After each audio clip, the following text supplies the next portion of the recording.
I can see what looks pretty fancy. So Paul, you're the only person who really understood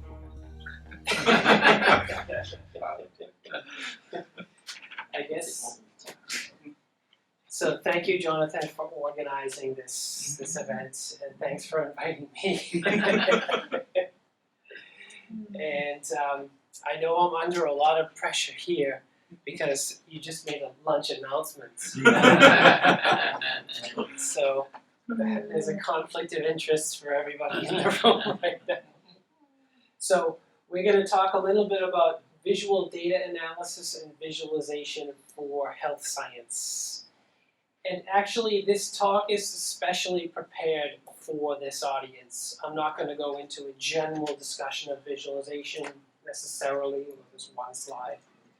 But I tried to pick just 2 examples out of, we have about 40 different examples to choose from, 2 that I think are relevant to this audience.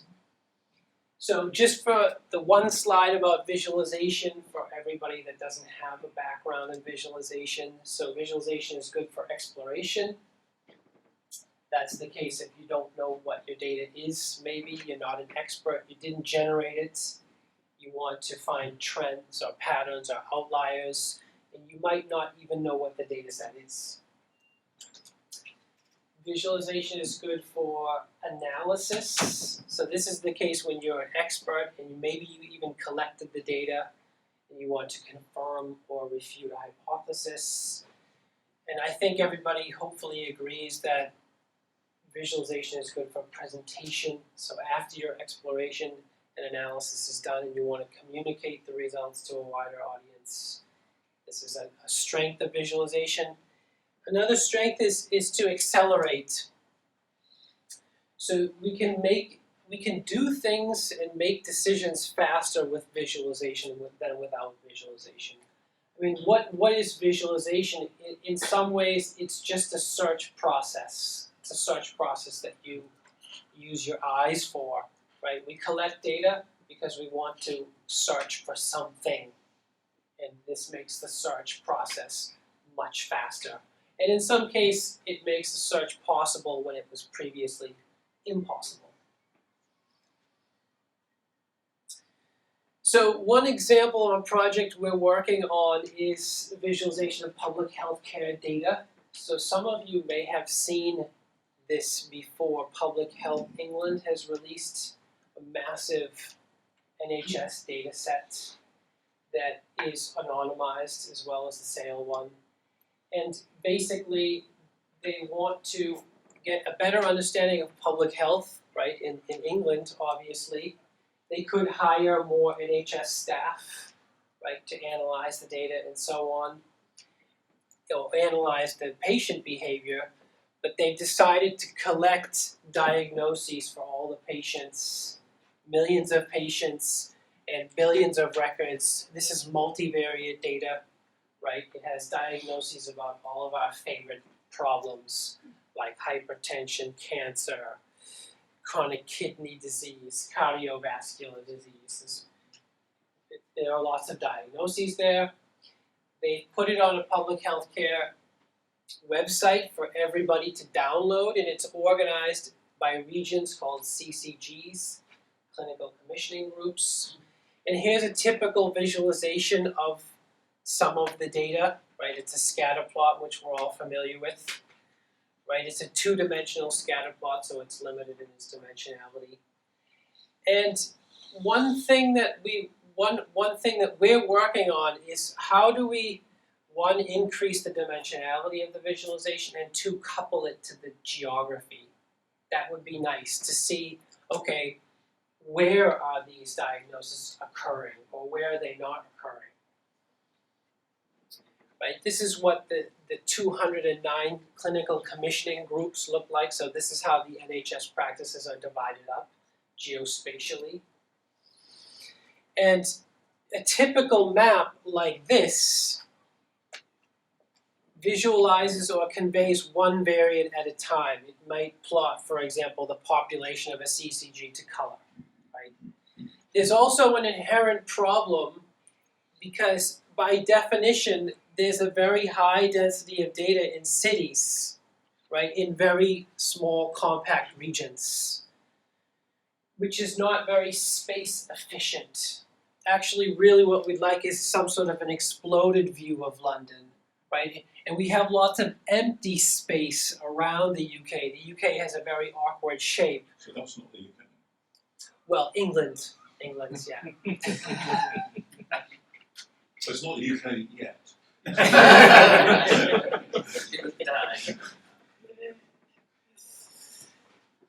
Pardon my lack of attention to the Great Britain, UK, England distinctions. Let's put that aside just for now. And so there are two questions. Can we create a space-efficient visualization, and can we convey something that's more than just one variable at a time? And there's a style of visualization called cartograms. I don't know how many people are familiar with cartograms, but cartograms divide up geospace into areas. The areas can be uniform size like these, or they can be variable size, depending on some variant. Typically it's population, that's the standard cartogram. A standard cartogram is usually also univariate. So basically what we're trying to do is see if we can produce a cartogram that's multivariate and space efficient, so it makes the best use of space. We're trying to address all of these problems. So let's look at a demo. This is work in progress. This is not finished.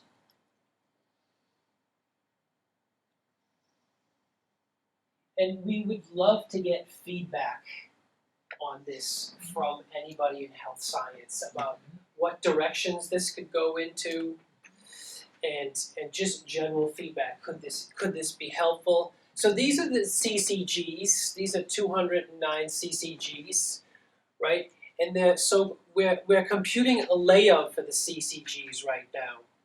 So the CCGs start as center points, and the center points have no geospatial error because they're actually at the center of the original geospace. And then we let the user adjust the size of the CCGs. So they expand to fill the space efficiently, but there's a trade-off because the more they expand, the larger the error is with respect to the original geospace. So we let the user adjust their preference to say, okay, I want to fill up lots of space at the trade-off of error, or I want to use less space and also have less error. So there's a trade-off that the user is able to interactively adjust. These are adjusting the CCGs based on population, so we can see the changing size depending on how many people they're serving, right? So a big one pops up in Cornwall, actually. So we have one CCG that's trying to serve a lot of people in Cornwall, right? And we also noticed that London explodes. So rather than cramming a massive amount of data into the London area, we explode London and we can get the details. Now, the individual diagnoses are mapped to color in the final layout. So there's a lot of information here, right? Coronary heart disease, heart failure, stroke, chronic kidney disease, diabetes, hypertension, and so on, right? And we can click on any region and get the details, so all 14 variants and the proportion of diagnoses inside of each CCG. And there are some things we can notice immediately, right, when it comes up again. For example, hypertension is a massive problem throughout the entire UK. That's one thing we can notice immediately when we look at one of these. CCGs. And we give the user lots of different control over the visualization. So this is slowing down the growing process or the layout process so the user can keep track of what's actually happening. Right? We call it a step function. Right? If the user actually wants to keep track of where CCG started and where it ends up. Right? Hypertension jumps out. You can see that there's a massive, this is the most commonly diagnosed prognosis. Immediately you can see that. Followed closely by the diabetes, for example. Diabetes jumps out as a big problem. Right? And then the other ones are a little bit smaller in comparison. We have some user options that let the observer see what is the error actually that this is generating, right? So we can draw a line whenever the CCGs cross either longitudinally or latitudinally. We can visualize that error, right? So these are examples of CCGs that have crossed either latitudinally or longitudinally. These are grouping CCGs together in a hierarchy. That was the example that just passed very quickly. And this is the user adjusting the maximum size of the CCGs. So that's the trade-off between error and using space. Right? We have different color mapping options. Right? Color mapping is always this. It's almost like an unsolved problem, and it's an unsolved problem for high dimensional visualization, let's say. So the user can adjust different color maps. They can also apply shading to the rectangles if they like. And then we have options that let the user filter based on their interests. For example, this is showing all the increasing or the above average prognoses. These are all the below average prognoses. So actually London has less hypertension than the average in the UK. That's one of the filters we can apply, right? Above average prognoses or below average prognoses, and then immediately focus on those. We can also select individual diagnoses or prognoses and just focus on those by themselves and not show all 14 variants at the same time, which is a lot of information. Right? This is the user selecting individuals, so that's just diabetes. Right? And we can see some of the CCGs with there were some that had a higher diagnosis of diabetes, that right here in the middle. And this also allows us to try to make some multivariate observations, like do any coincide with each other, or are there regions that are healthier or less healthy than other regions? Right? And we can start to make some interesting multivariate observations, like Bradford has the highest diagnosis of diabetes, right? Nottingham North and East CCG have the highest chronic kidney disease, and Islington has the highest mental health disorder prognosis. Right? We can couple the geography to some of these diagnoses immediately, right? And sometimes we can make observations across multiple prognoses. So in the interest of time, I'll stop that there. You can find, I can give you a copy of this demo if you're interested. There's also a copy of it on YouTube. And we'll show another example. So let's put that down. We'll show one more example and then we'll stop.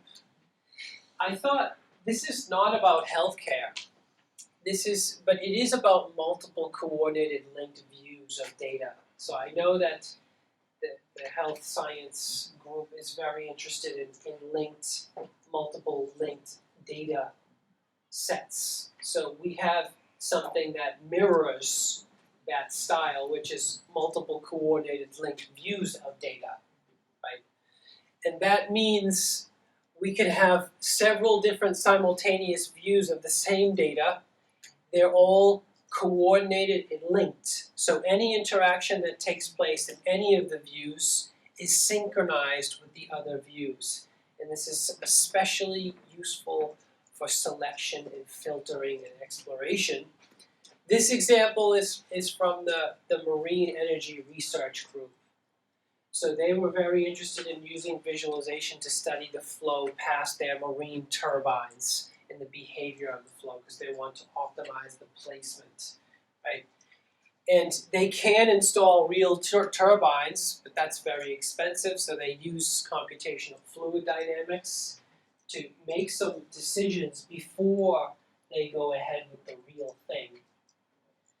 And some of you might recognize the first author on this, Zhenman Peng, worked on this, actually. Oops, so this is the user using the standard TechPlot visualization tool to study the flow past the marine turbine, and it's a single view, it's not multiple link views. It's just a comparison to see what do they actually use typically, right? And in the typical TechPlot view, you cannot ask a very simple question, which is, show me the areas of reverse flow where the flow is moving backwards. This is something that the marine turbine group is obviously interested in minimizing this. So flow that's misbehaving, right? And you cannot ask that question in a typical visualization scenario, but in this system, it's very trivial to say, show me the areas of reverse flow, because you can select areas of reverse flow in any of these views, right? The parallel coordinates plot view, the histogram table view, or the spherical histogram view. So you can just say, okay, I want to see the velocity, the negative velocity flow, which corresponds to reverse flow, and you can see streamlines at those positions. And that's what the user has done here. So we notice that's a pylon, that's the structure that the marine turbine sits on, right? It rotates. So the user has selected all the areas of reverse flow, and then streamlines are seeded at those areas and traced along the flow. It doesn't look like reverse flow. This is not reverse flow. The reverse flow occurs for just a few centimeters in this direction behind the pylon, and then it turns around, right?